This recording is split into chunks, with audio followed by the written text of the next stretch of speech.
نحمده ونصلي ونسلم على رسوله الكريم اما بعد فاعوذ بالله من الشيطان الرجيم بسم الله الرحمن الرحيم واجعل لي وزيرا من اهلي هارون اخي اشدد به ازري واشركه في امري كي نسبحك كثيرا ونذكرك كثيرا انك كنت بنا بصيرا۔ اور میرے لیے میرے گھر والوں میں سے ایک وزیر کر دے، میرے بھائی ہارون کو، اس کے ذریعے میری کمر مضبوط فرما اور اسے میرے کام میں شریک کر دے، تاکہ ہم بکثرت تیری پاکی بیان کریں اور بکثرت تیرا ذکر کریں، بے شک تو ہمیں دیکھ رہا ہے۔ ان 6 آیات کا مختصر خلاصہ یہ ہے کہ حضرت موسیٰ علیہ السلام نے اللہ رب العالمین کی بارگاہ میں جو دعائیں کی تھی، ان میں سے آپ نے مزید اللہ کی بارگاہ میں عرض کی کہ سب سے پہلے کہا کہ میرے لیے میرے گھر والوں میں سے ایک وزیر کر دے، اور وہ وزیر وہ ہارون ہو جو میرا بھائی ہے، وہ میرا معاون اور معتمد ہو، اور اس کے ذریعے میری کمر مضبوط کر دے اور اسے رسالت کی تبلیغ اور نبوت کے کام میں میرا شریک کر دے، تاکہ ہم بکثرت تیری پاکی بیان کریں اور نمازوں میں اور نمازوں کے علاوہ بکثرت تیرا ذکر کریں، بے شک تو ہمیں دیکھ رہا ہے اور ہمارے احوال کو جانتا ہے۔ ان آیات سے علماء فرماتے ہیں 8 باتیں معلوم ہوئی۔ نمبر 1، پہلی بات یہ پتہ چلی کہ اللہ رب العالمین کی بارگاہ میں حضرت موسیٰ علیہ السلام کا مقام اتنا بلند ہے کہ اللہ رب العالمین نے ان کی دعا سے ان کے بھائی حضرت ہارون علیہ السلام کو نبوت جیسا عظیم منصب عطا فرمایا، پہلی بات۔ دوسری بات، اپنے عزیز کو اپنا جانشین بنانا یہ حرام نہیں ہے، اصل مدار جو ہے وہ اہلیت پر ہے۔ اگر اولاد آپ کی اہل ہے تو اسے جانشین بنانا درست ہے، اور اہل آدمی کا اولاد ہونا ایسا جرم نہیں۔ جیسے بعض لوگ حالانکہ ان کی اولاد قابل ہوتی ہے، اگر ان کو جانشین بنا دیا جاتا ہے تو یہ تو گھر میں ہی اپنے وہ بانٹ لیتے ہیں۔ تو یاد رکھیے اس آیت سے پتہ چلا کہ اگر اولاد اہل ہے تو ان کو جانشین بنانا کوئی ایسا جرم نہیں ہے کہ اسے جانشین نہ بنایا جا سکے۔ ہاں، کسی خارجی وجہ سے یہ فعل نہ کیا جائے تو وہ علماء نے لکھا یہ جدا بات ہے۔ اس معاملے میں لوگوں کی آراء میں یعنی ان کے مشوروں میں بہت افراط و تفریط پایا جاتا ہے۔ اس آیت سے انہیں یہ پیغام ہے کہ اعتدال کی راہ پر ہمیشہ رہنا چاہیے اور اعتدال کی راہ کو اختیار کرنا چاہیے۔ تیسری بات یاد رکھیے گا کہ اللہ کے علاوہ کسی اور سے قوت اور مدد حاصل کرنا یہ توکل کے خلاف ہے، نہ توحید کے منافی ہے۔ کیونکہ مدد کس سے مانگی؟ اللہ سے مدد مانگی، لیکن وہ مددگار کون ہو؟ تو فرمایا کہ وہ میرا بھائی میرا مددگار ہو، اور فرمایا کہ وہ میرا معاون بھی ہو، میرا معتمد بھی ہو، اور میرا بھائی یعنی جو میرا مددگار ایسا ہو کہ آپ نے دعا کی کہ اس کے ذریعے میری کمر کو مضبوط فرما دے۔ تو یہاں سے یہ پتہ چلا کہ اگر کسی سے مدد مانگی جاتی ہے، حقیقت میں مددگار اللہ رب العالمین ہے، لیکن اگر مدد کسی اور سے بھی مانگی جائے تو یہاں سے پتہ چلا، اور حضرت موسیٰ علیہ السلام نے اللہ کی بارگاہ میں دعا کی، تو یاد رکھیے یہ نہ توکل کے خلاف ہے اور نہ اس سے توحید پر کوئی فرق آتا ہے۔ تو یاد رکھیے توحید توحید ہے۔ چوتھی بات یہ پتہ چلی کہ بہترین اور قابل لوگوں کی صحبت اختیار کرنا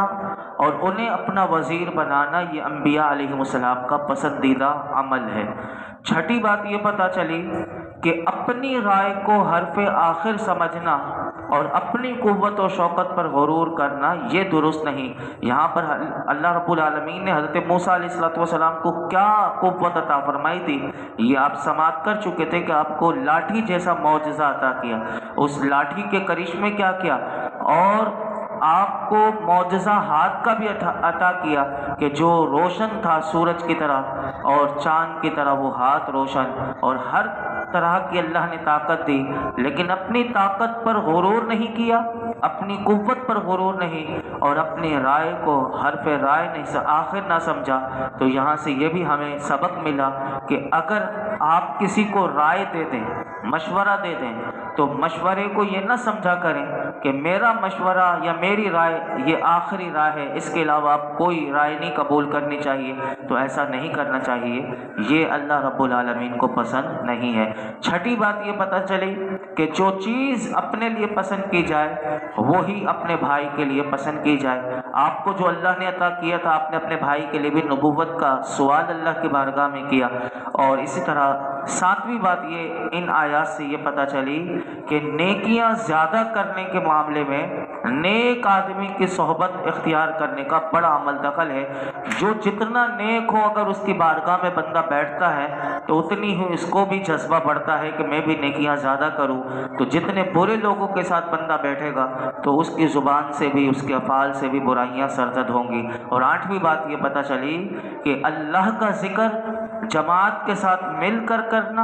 اور بزرگوں کے پاس بیٹھ کر کرنا یہ بہت افضل ہے، یہ ان آیات سے پتہ چلا، کیونکہ آپ نے اللہ کی بارگاہ میں کیا کہا کہ میرے مولا تو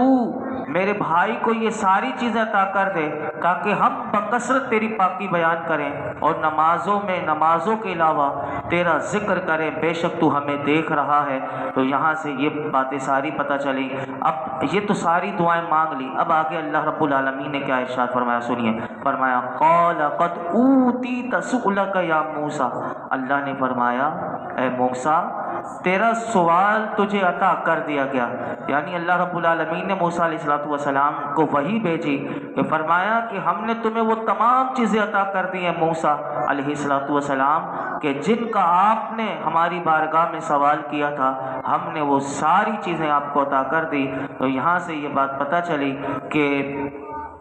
اللہ رب العالمین کی بارگاہ میں دعا مانگی جاتی ہے تو اللہ رب العالمین قبول فرماتا ہے۔ اور یاد رکھیے کہ یہ سارا قرآن ہمیں ادب سکھا رہا ہے۔ آگے کیا ہوا سماعت کیجیے، فرمایا وَلَقَدْ مَنَنَّا عَلَيْكَ مَرَّةً أُخْرَى، اور بے شک ہم نے تجھ پر ایک مرتبہ اور بھی احسان فرمایا۔ اب یہاں پر ایک اور احسان کا اللہ نے ذکر کیا، وہ کون سا ہے سنیے۔ اس آیت میں مفسرین فرماتے ہیں کہ اللہ رب العالمین نے فرمایا کہ اے موسیٰ ہم نے آپ کے سوال کرنے سے بھی پہلے آپ کی مصلحت کی نگہبانی فرمائی ہے۔ تو یہ کس طرح ہو سکتا ہے کہ آپ کے سوال کرنے کے بعد ہم آپ کی مراد کو آپ کو عطا نہ کریں، جبکہ ہم نے آپ کو پچھلے زمانے میں آپ کی ضرورت کی ہر وہ چیز آپ کو عطا فرمائی اور پہلی حالت سے بلند درجہ آپ کو عطا فرمایا۔ تو یہ اس بات کی دلیل ہے کہ ہم نے آپ کو بہت بلند اور عظیم رتبہ پر فائز کیا ہے، اور جس پر کسی کو اللہ رب العالمین فائز کر دے کسی منصب پر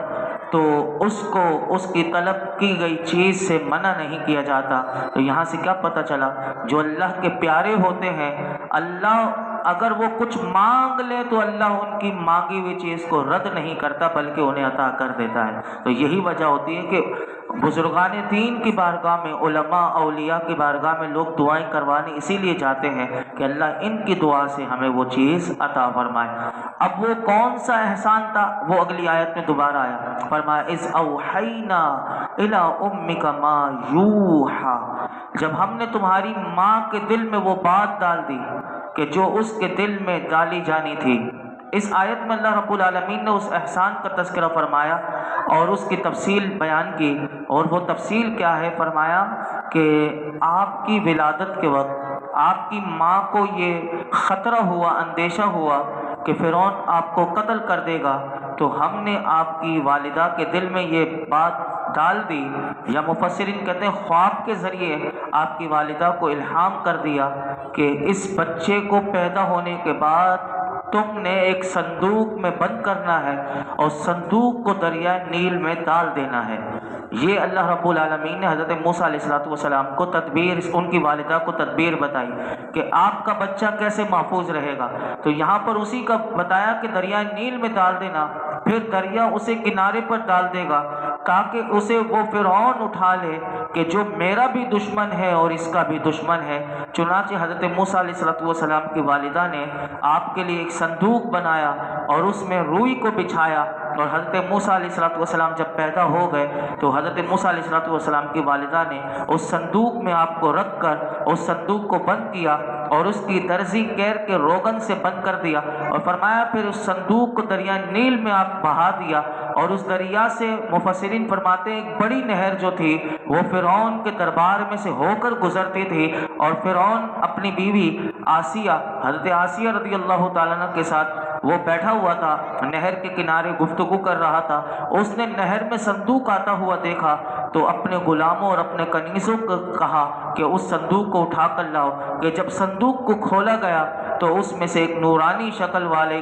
ایک جس کی پیشانی چمک رہی تھی اور ان کے چہرے سے اتنی وجاہت تھی، اللہ اکبر، کیا اللہ کے نبی خوبصورت تھے حضرت موسیٰ علیہ السلام، کہ ان کے چہرے کی وجاہت اور اس کے آثار جو تھے ان کے چہرے پر نمودار ہو رہے تھے۔ اور حضرت موسیٰ علیہ السلام کو جب بچپن میں صندوق کھول کر فرعون نے پہلی بار دیکھا تو خود وہ ان کی محبت میں خود گرفتار ہو گیا۔ اور یہاں پر علماء نے ایک اور بات لکھی کہ یہ یاد رکھیے گا کہ یہاں پر جو اس اذ اوحینا کہ یہ جو وحی کا لفظ آیا نا کہ الی امک ما یوحا، کہ ہم نے تمہاری ماں کے دل میں وہ بات ڈال دی جو ڈالی جانی تھی، تو یہ جو وحی کا لفظ آیا، یاد رکھیے کہ وحی جو ہوتی ہے یہ عقیدے سے متعلق ہے کہ وحی صرف انبیاء علیہم السلام کو ہوتی ہے۔ قرآن مجید میں جہاں بھی وحی کا لفظ غیر نبی کے لیے آیا، حضرت موسیٰ علیہ السلام کی والدہ جو تھی وہ غیر نبی تھی کیونکہ وہ نبیہ تو نہیں تھی، تو یہ غیر نبی کے لیے جہاں جہاں قرآن میں لفظ آیا ہے اس سے مراد علماء فرماتے ہیں یہ الہام کرنا ہوتا ہے، یا تو دل میں کوئی بات ڈال دی جاتی ہے یا خواب کے ذریعے کوئی بات بتا دی جاتی ہے۔ آگے کی آیات میں اللہ رب العالمین نے وہی ساری بات ذکر کی، فرمایا انقذفیہ فی التابوت فاقذفیہ فی الیم فلیلقہ الیم بالساحل یأخذہ عدو لی وعدو لہ والقیت علیک محبۃ منی ولتصنع علی عینی، کہ اس بچے کو صندوق میں رکھ کر دریا میں ڈال دے، پھر دریا اسے کنارے پر ڈال دے گا تاکہ اسے وہ اٹھا لے جو میرا دشمن ہے اور اس کا بھی دشمن ہے، اور میں نے تم پر اپنی طرف سے محبت ڈالی اور تاکہ میری نگاہ کے سامنے تمہاری پرورش کی جائے۔ اس آیت کا تفسیر بیان کرتے ہوئے حضرت عبداللہ بن عباس رضی اللہ عنہما فرماتے ہیں کہ اللہ رب العالمین نے اس آیت میں خاص طور پر بتایا کہ حضرت موسیٰ علیہ السلام کو اللہ نے اپنا محبوب بنایا اور مخلوق کا بھی محبوب کر دیا، اور جسے اللہ اپنی محبوبیت سے نوازتا ہے تو دلوں میں اس کی محبت خود بخود پیدا ہو جاتی ہے، جیسا کہ حدیث شریف میں وارد ہوا۔ یہی حدیث جیسے یہ حدیث پاک میں آپ کو پہلے بھی بتا چکا تھا، تو یہاں پر علماء نے لکھا کہ حضرت موسیٰ علیہ السلام کو جو دیکھتا تھا، یعنی ان کے چہرے کو صرف دیکھنا ایسا تھا کہ خود بخود حضرت موسیٰ علیہ السلام کے چہرے کو دیکھتے ہی دل میں محبت پیدا ہو جاتی تھی۔ اور حضرت قتادہ رضی اللہ تعالیٰ عنہ فرماتے ہیں کہ حضرت موسیٰ علیہ السلام کی آنکھوں میں اللہ نے ایسی مٹھاس ملاحت یعنی نمکینی رکھی تھی کہ جسے دیکھ کر ہر دیکھنے والے کے دل میں خود بخود محبت جوش مارنے لگتی تھی۔ یعنی یہ دیکھیے کیسے اللہ کسی کے دلوں میں محبت رکھ دیتا ہے۔ اور اس سے یہ بھی معلوم ہوا کہ محبوبیت اور مقبولیت خلق بھی اور بعض انبیاء کرام کا بھی معجزہ ہے، اور ہمارے پر نور ہمارے آقا علیہ السلام ہمیشہ سے مخلوق کے محبوب ہیں، اور یہ محبوبیت بھی نبی کریم صلی اللہ علیہ وسلم کا معجزہ ہے۔ اور آیت کے آخری حصے میں اللہ رب العالمین نے فرمایا کہ اللہ اپنے محبوب بندوں کی پرورش کا بھی انتظام خود فرماتا ہے، کہ حضرت موسیٰ علیہ السلام کو اللہ نے اپنا محبوب بھی بنایا، اب پرورش کیسے ہوگی وہ پورا قرآن آگے ذکر کرے گا، کل ہم سماعت کریں گے کہ یاد رکھیے کہ اللہ رب العالمین کیسے پرورش کرتا ہے۔ یا آج ماں باپ بڑے پریشان ہوتے ہیں کہ ہم اپنی اولاد کو کیسے پالیں گے، کیسے پرورش کریں گے، یہ اللہ کا بنایا ہوا نظام ہے کہ دیکھیے کہ جو دشمن ہے تو دشمن کے گھر میں پہنچا کر بھی کیسے حضرت موسیٰ علیہ السلام کی پرورش کروائے گا، اور پھر اسی کے گھر میں حضرت